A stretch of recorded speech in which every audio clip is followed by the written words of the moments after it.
अस्सलामुअलैकुम स्टूडेंट्स, मैं ताहिर अलीम। आप देख रहे हैं मेरा चैनल केमिस्ट्री एट डोर। आज का हमारा जो टॉपिक ऑफ डिस्कशन है वो है nomenclature of alkanes. Alkanes hydrocarbons की एक टाइप है, सैचुरेटेड हाइड्रोकार्बन्स हैं ये। और नोमेनक्लेचर क्या है? नेमिंग सिस्टम है।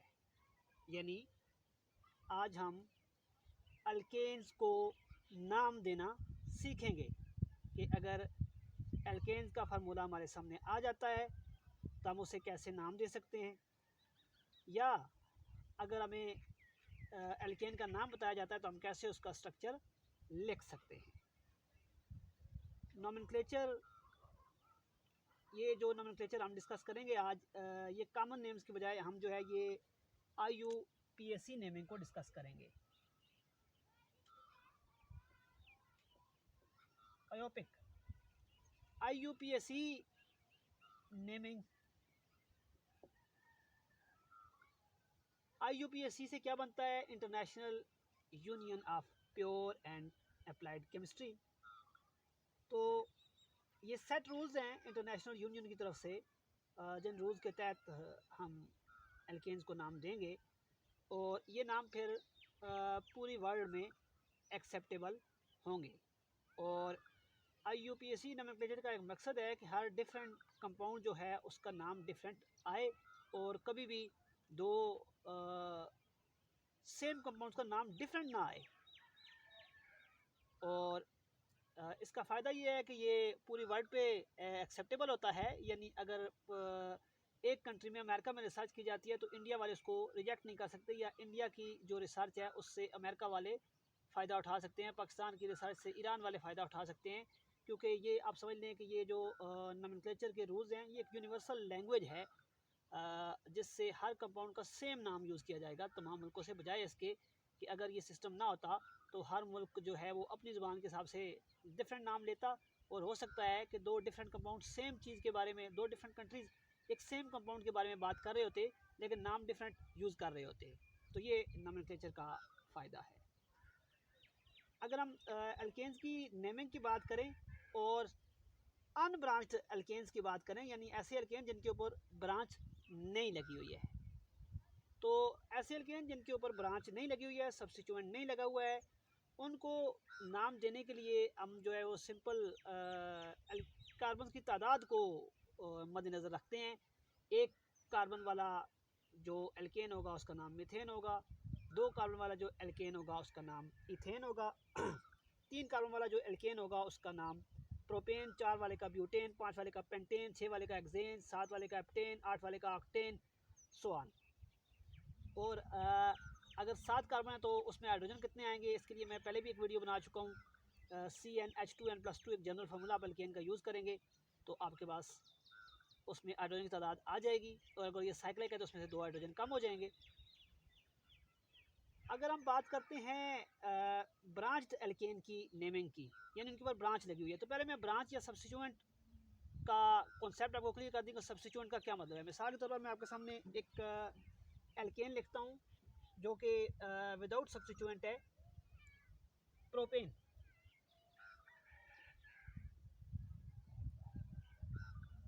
ये मैंने आपके सामने प्रोपेन का फार्मूला लिखा।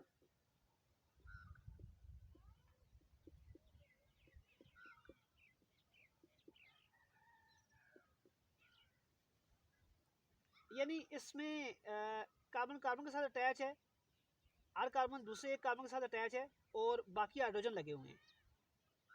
लेकिन जब कभी ऐसी सिचुएशन आए कि कोई एक हाइड्रोजन की जगह पे अल्काइल ग्रुप आ जाए तो हम इसे सब्स्टिट्यूएंट कहेंगे। अल्काइल के अलावा कुछ और भी आ सकता है, यानी कोई भी सब्स्टिट्यूएंट आ जाए तो हम कहेंगे कि ये सब्स्टिट्यूएंट आ गया है, ब्रांच आ गई है।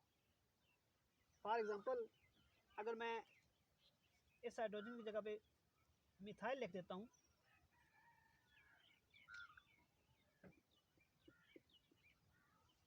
तो अब ये सब्स्टिट्यूएंट लग गया है, मिथाइल सब्स्टिट्यूएंट है, मिथाइल ब्रांच है। अब ये ब्रांच्ड एल्केन बन गया, और पहले जो सिचुएशन थी उसमें ये अनब्रांच्ड एल्केन था।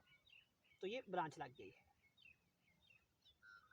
अब ऐसे में हम जो है वो नाम कैसे देंगे किसी कंपाउंड को, किसी अल्केन को जिसके ऊपर जो है वो ब्रांचेस लगी हुई हैं अगर, तो उसके लिए सबसे पहला रूल क्या होगा जी, जो भी कंपाउंड हमारे सामने होगा उसको हमने नाम देना होगा। तो उसमें हम सबसे पहले longest continuous carbon carbon chain का इंतखाब करेंगे कि इसमें लॉन्गेस्ट जो है वो कार्बन कार्बन चेन कौन सी आ रही है। मिसाल के तौर पर मैं आपके सामने एक कंपाउंड लिखता हूँ।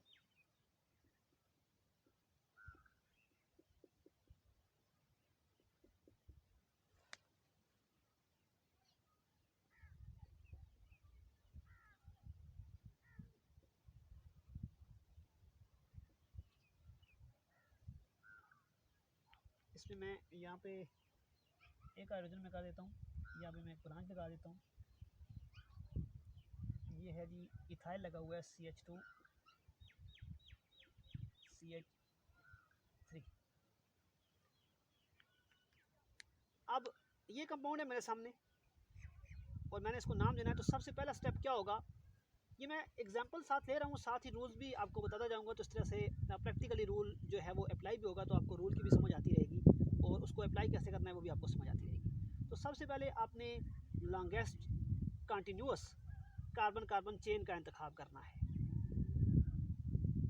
तो अब मैं कार्बन कार्बन चेन का अगर इंतखाब करता हूँ तो मैं दो तीन तरीक़ों से अपने लिए चेन का इंतखाब कर सकता हूँ। एक तरीका ये है कि मैं यहाँ से काउंटिंग स्टार्ट करता हूँ, 1 2 3 4 5 6, यानी ये 6 कार्बन वाला अल्केन बन गया।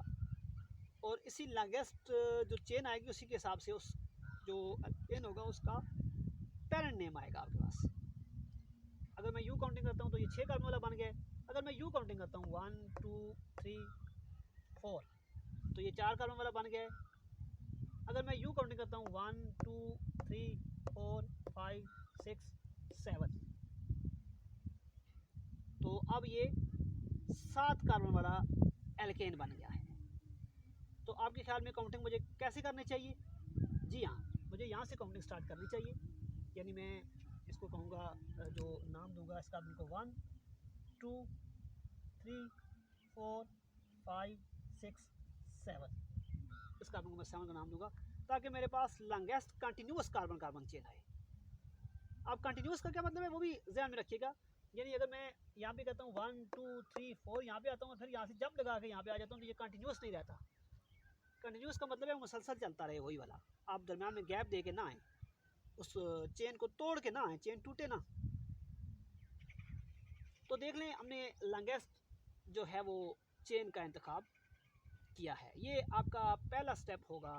आप अगर एल्केन्स को नाम दे रहे हैं तो सबसे पहले आप longest continuous carbon carbon chain के बारे में डिसाइड करेंगे कि longest continuous carbon carbon chain कौन सी आ रही है और वो कितने कार्बन में मुश्तमिल है।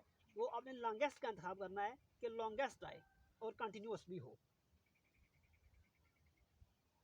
इसके बाद अगला रूल एक और हम क्लियर करते हैं। मैं आपके सामने एग्जांपल लिखता हूँ और उससे मैं इस रूल को क्लियर करता हूँ, या बल्कि इसी से हम क्लियर कर लेते हैं। इसी एग्जांपल से दूसरा रूल भी क्लियर हो जाएगा। अब काउंटिंग अगर मैं यहाँ से स्टार्ट कर देता 1 2 3 4 5 6 7 तब भी तो 7 कार्बन वाला अल्केन ही आ रहा था, लेकिन ये ब्रांच है आपके पास, अभी सब्स्टिट्यूएंट लगा हुआ है मिथाइल। ये क्या है?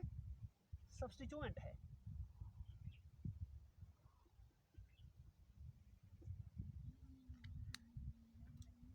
ये जल्दी आना चाहिए। काउंटिंग उस साइड से स्टार्ट करेंगे जिस साइड पे सब्स्टिट्यूएंट जो है वो जल्दी आ जाए।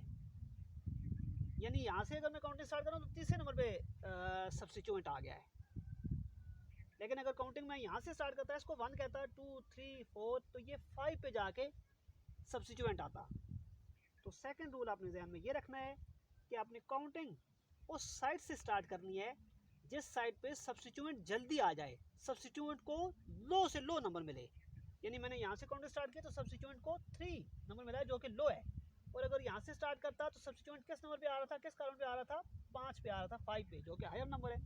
तो मैं काउंटिंग हमेशा उस साइड से स्टार्ट करूँगा जिस साइड पे सब्स्टिट्यूएंट जल्दी आ जाए और सब्स्टिट्यूएंट को लोअर नंबर मिले। ये कॉन्सेप्ट भी आपको क्लियर हो गया होगा। अब एक और कॉन्सेप्ट की बात करते हैं, बल्कि पहले हम इसको नाम दे लेते हैं यहाँ से। अब इस कंपाउंड का नाम आएगा जी, पैरेंट नेम सबसे पहले आपके पास आएगा। जो लॉन्गेस्ट कंटिन्यूस कार्बन चेन का आप इंतखाब करेंगे उससे आपके पास हमेशा जो है वो पैरेंट नेम आ जाएगा। तो पैरेंट नेम इसका क्या आएगा जी, 1 2 3, ये 7 वाला है, तो 7 कार्बन वाले एल्केन को हम कहते हैं हेप्टेन। तो इसका पैरेंट नेम हेप्टेन होगा, ये आप अपने ध्यान में रख लें, अपने पास साइड पे लिख लें कि ये हेप्टेन है। उसके बाद अच्छा, एक और बात मैं आपके साथ क्लियर करता चलूँ, जो IUPAC नेमिंग है, इसमें जब आप किसी कंपाउंड को नाम देते हैं तो उस नाम में उस कंपाउंड के बारे में मुकम्मल डिटेल्स आती हैं, कोई चीज़ रहती नहीं है, हर चीज़ के बारे में वो नाम बताता है। तो जब आप भी नाम दें तो आप भी इस बात को ध्यान में रखें कि अगर आप अपने जो आपने नाम दिया उसको चेक करना चाहते हैं कि आपने ठीक नाम दिया है कि नहीं दिया है, तो इसके लिए आप इस बात को ध्यान में रखें कि आपके नाम से उस कंपाउंड की सारी तफसीलात ज़ाहिर हो रही हों। यानी जो आपने नाम लिखा है वो अगर सिर्फ नाम लिखा जाए तो किसी को स्ट्रक्चर बनाने को कहा जाए उस कंपाउंड का, तो स्ट्रक्चर बना सके। तो मैं अब नाम देता हूँ। इसमें सबसे पहले जो है ना हम सब्स्टिट्यूएंट का जिक्र करते हैं, बल्कि सब्स्टिट्यूएंट के पोजीशन का जिक्र करते हैं सबसे पहले। सेकंड नंबर पे हम सब्स्टिट्यूएंट का जिक्र करते हैं, सब्स्टिट्यूएंट कौन सा है, और थर्ड नंबर पे जाके हम जो है वो पेरेंट नेम लिखते हैं। तो सब्स्टिट्यूएंट कौन सा है, मिथाइल है, किस कार्बन में लगा हुआ है, 3 पे लगा हुआ है। तो मैं इसको नाम दूंगा 3 मिथाइल, 3 मिथाइल हेप्टेन इसका नाम होगा। तो मैं लिखूंगा जी 3, और आगे मिथाइल हेप्टेन आएगा, लेकिन ये नंबर है और वो वर्ड है, तो नंबर और वर्ड को मैं सेपरेट करूंगा आइफन से, दरम्यान में मैं आइफन डालूंगा। अब मैं आगे लिखूंगा मिथाइल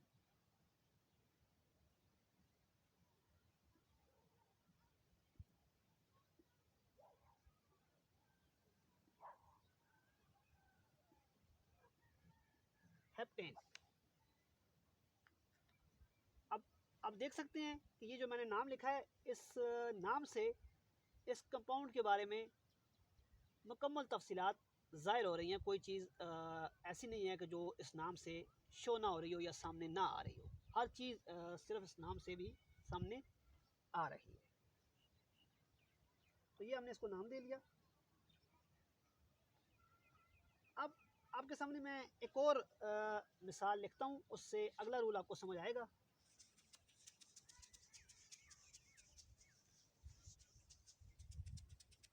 ये एग्जांपल है जी हमारे पास,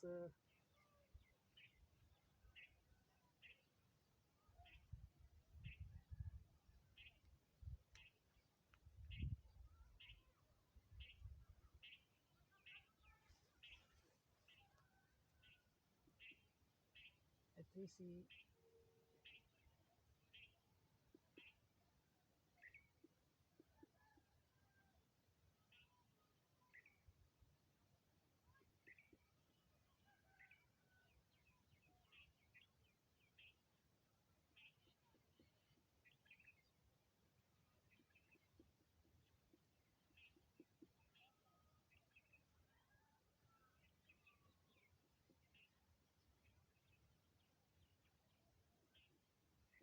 ये आ गया जी। एल्केन का फार्मूला लिखते हुए इस बात को ध्यान में रखिए कि आपने कार्बन के 4 ही बांड बनाने हैं। कार्बन की वैलेंसी 4 होती है ऑर्गेनिक कंपाउंड्स में, तो ये 4 ही बांड बनाता है। तो इस बात को ध्यान में रखिए कि जो सब्स्टिट्यूएंट वगैरह लगे हुए हैं वो सब्स्टिट्यूएंट लगाएं आप, कार्बन के साथ जो बांड बन रहे हैं वो आप बनाएं, और बाकी जो कमी रह जाएगी उतने हाइड्रोजन आ जाएंगे। तो इसको लिखते हुए एक बात ध्यान में रखिएगा कि ये ना हो कि आप हाइड्रोजन ज़्यादा लिखते हैं और कार्बन 5 या 6 बांड बना रहा हो, तो ऐसा ना हो। इसको बिल्कुल ध्यान में रख के रखिएगा कि कार्बन को 4 बांड ही बनाने चाहिए। तो जितने इसके साथ सब्स्टिट्यूएंट लगते हैं वो आप लगाएं, और कार्बन के साथ जो बांड बन रहा है वो बनाएं, उसके बाद अगर कोई कमी रह जाती है 4 बॉन्ड में तो उतने हाइड्रोजन आ जाएंगे। तो इस चीज़ को जहन में रख के इसका फार्मूला एल्केन्स या किसी भी हाइड्रोकार्बन का या ऑर्गेनिक कंपाउंड का फार्मूला, इस चीज़ को जहन में रख के रखिएगा कि आपने कार्बन की वैलेंसी जहन में रखनी है, ये 4 है और जितने बॉन्ड उसके बनते हैं वो बनाएंगे, अगर कोई कमी रह जाती है तो उतने हाइड्रोजन होते हैं ऑर्गेनिक कंपाउंड। अच्छा, अब ये हमारे पास एक कंपाउंड आ गया है जी। इसको हम देखते हैं कि हम लॉन्गेस्ट चेन, जो पहला स्टेप है हमारा longest continuous carbon carbon chain के बारे में हम फैसला करते हैं कि चेन हमारी कौन सी आनी चाहिए और कितने कार्बन मुश्तमिल होनी चाहिए। एक तरीका ये है कि मैं यहाँ से काउंटिंग स्टार्ट करता हूँ, 1 1 2 3 4 5 6, ये 6 कार्बन वाली अल्केन बन जाएगा, लॉन्गेस्ट चेन मेरे पास आ जाएगी। अगर मैं काउंटिंग यहाँ से स्टार्ट करता हूँ 1 2 3 4 5 6, तब भी ये 6 कार्बन वाली बन रही है। यानी यहाँ से मैं स्टार्ट करता हूँ 1 2 3 4 5 6, तब भी ये 6 कार्बन वाली ब्रांच बन रही है। और यहाँ से अगर मैं स्टार्ट करता हूँ 1 2 3 4 5 6, तब भी ये 6 कार्बन वाली बन रही है। और अगर मैं यहाँ से स्टार्ट करता हूँ 1 2 3 4 5 6, तब भी ये 6 कार्बन वाली बन रही है। अब मैं किस तरफ से काउंटिंग स्टार्ट करूँगा? तो मैं उस तरफ से काउंटिंग स्टार्ट करूँगा जिस तरफ से ब्रांच जल्दी आए, सब्स्टिट्यूएंट जल्दी आए और सब्स्टिट्यूएंट ज़्यादा भी आए। मेरी जो लॉन्गेस्ट चेन आनी चाहिए उसमें सब्स्टिट्यूएंट जल्दी भी आना चाहिए और मेरी लॉन्गेस्ट चेन ऐसी होनी चाहिए जिसमें सब्स्टिट्यूएंट ज़्यादा से ज़्यादा आएँ।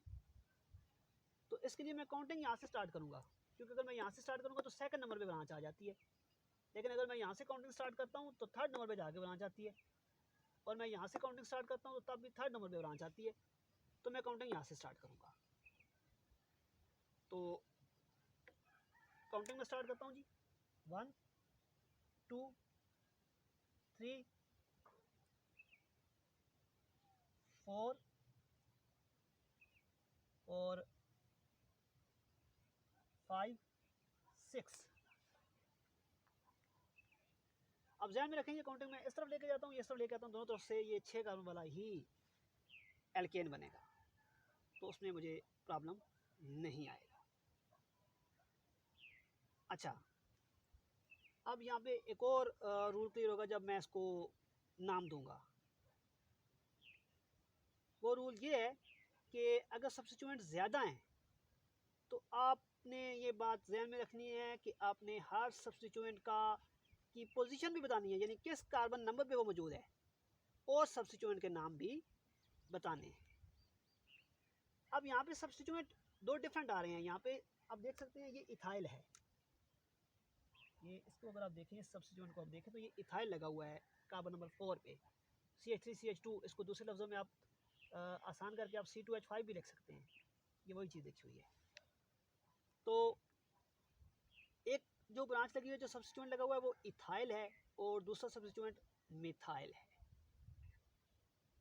तो अब यहाँ पे एक और जो है वो रूल क्लियर होगा कि मैंने सब्स्टिट्यूएंट का जिक्र तो करना है, लेकिन किस सब्स्टिट्यूएंट का जिक्र मैंने पहले करना है।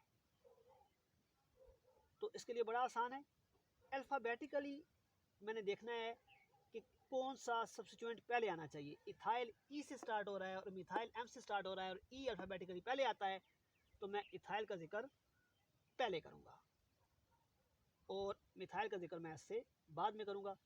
तो जब मैं इस कंपाउंड का नाम लिखूँगा तो ये होगा जी 4 इथाइल।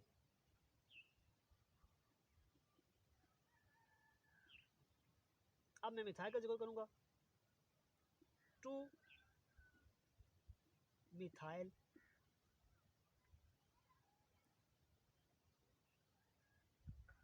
और बाकी पहला नेम क्या आएगा, 6 कार्बन वाला है तो हेक्सेन आ जाएगा।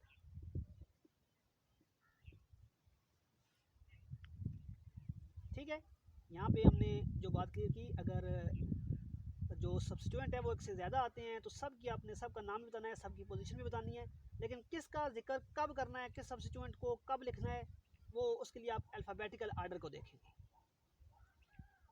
अच्छा, इसके बाद अब मैं नेक्स्ट एग्जांपल भी लिखूंगा और नेक्स्ट एक रूल भी आपको समझाता चला जाऊँ कि अगर एक ही सब्स्टिट्यूएंट एक से ज़्यादा मरतबा आता है, अगर 2 दफ़ा आता है तो आप उसके लिए डाई का लफ्ज़ यूज़ करेंगे, अगर 3 दफ़ा आता है तो आप उसके लिए ट्राई का लफ्ज़ यूज़ करेंगे, और अगर 4 दफ़ा आता है तो आप उसके लिए टेट्रा का लफ्ज़ यूज़ कर सकते हैं।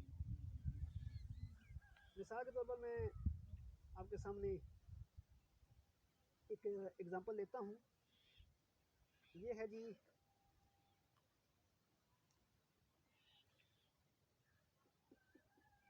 पहले मैं एग्ज़ाम्पल लिख लेता हूँ।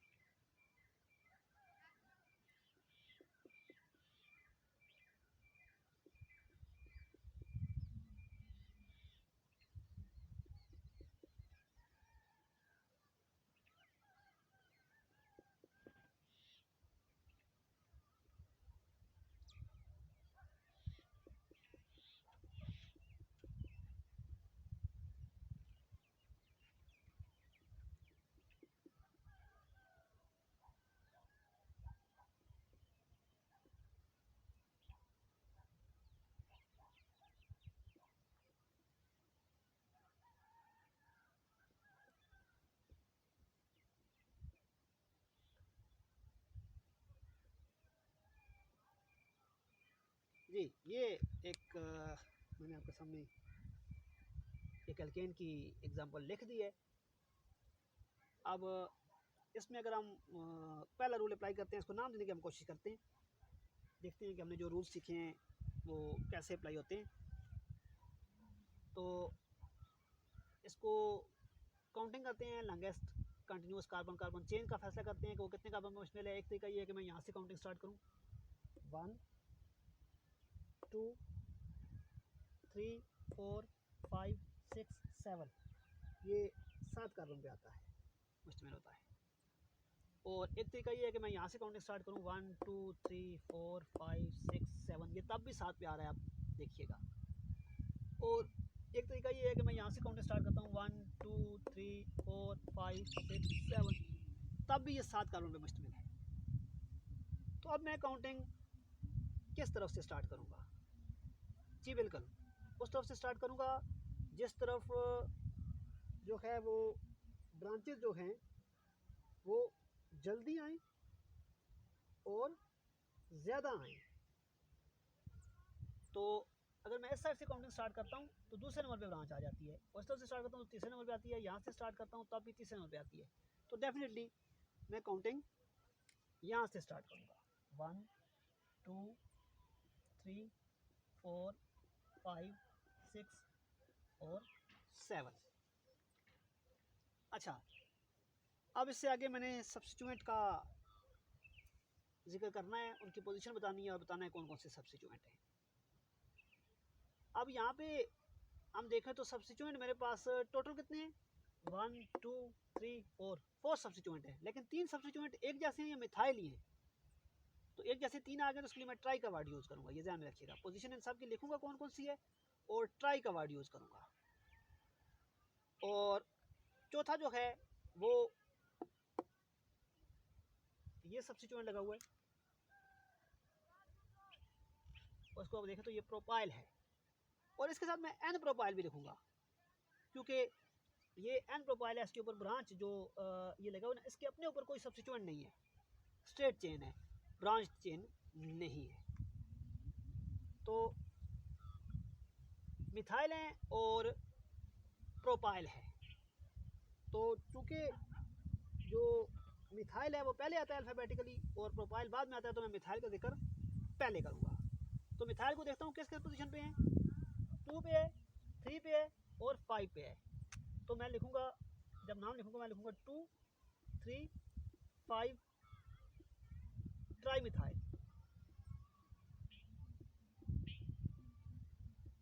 ये देख लें, जो नंबर है इनको मैंने सेपरेट करने के लिए कामा यूज़ किया और वर्ड से नंबर को सेपरेट करने के लिए हाइफन यूज़ किया है।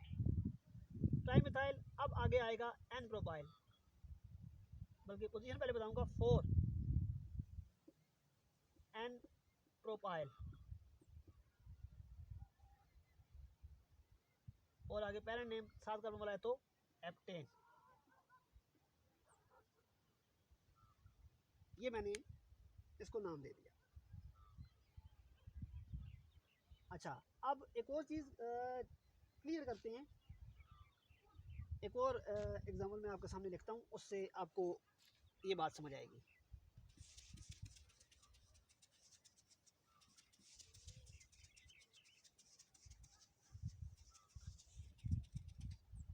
ये एग्जाम्पल है जी,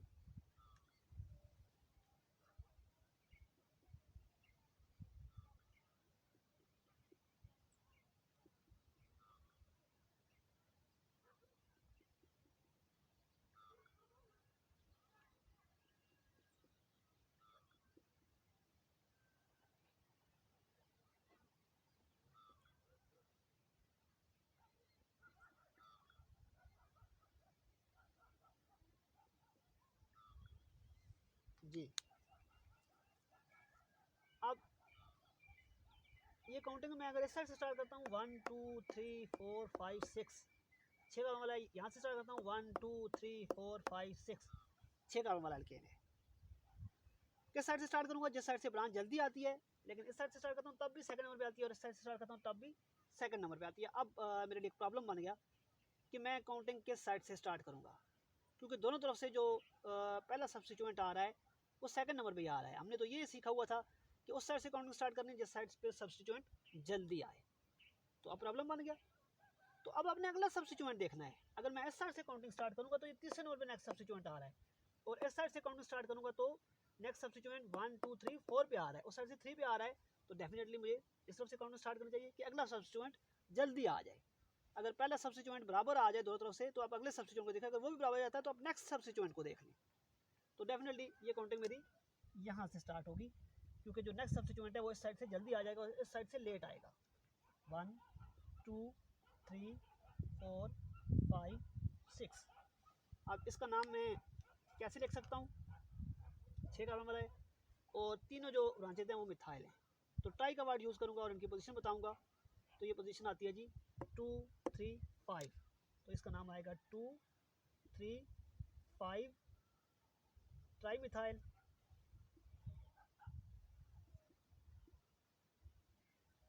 एक्सेन। तो स्टूडेंट ये थे अल्केन के बारे में रूल्स, जिनको मैं एक दफ़ा समराइज़ कर देता हूँ।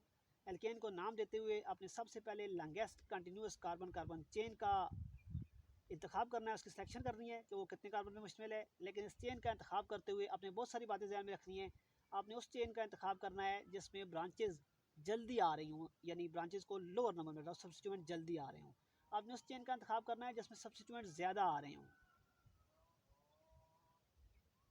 जी, जिसमें सब्स्टिट्यूएंट ज़्यादा आ रहे हों और सब्स्टिट्यूएंट जल्दी आ रहे हों। अगर कभी चेन के लिए कंपटीशन आता है तो आपने इस बात को ध्यान रखना है कि आपने उस चेन का इंतखाब करना है जिसमें ब्रांचेज जल्दी आएँ।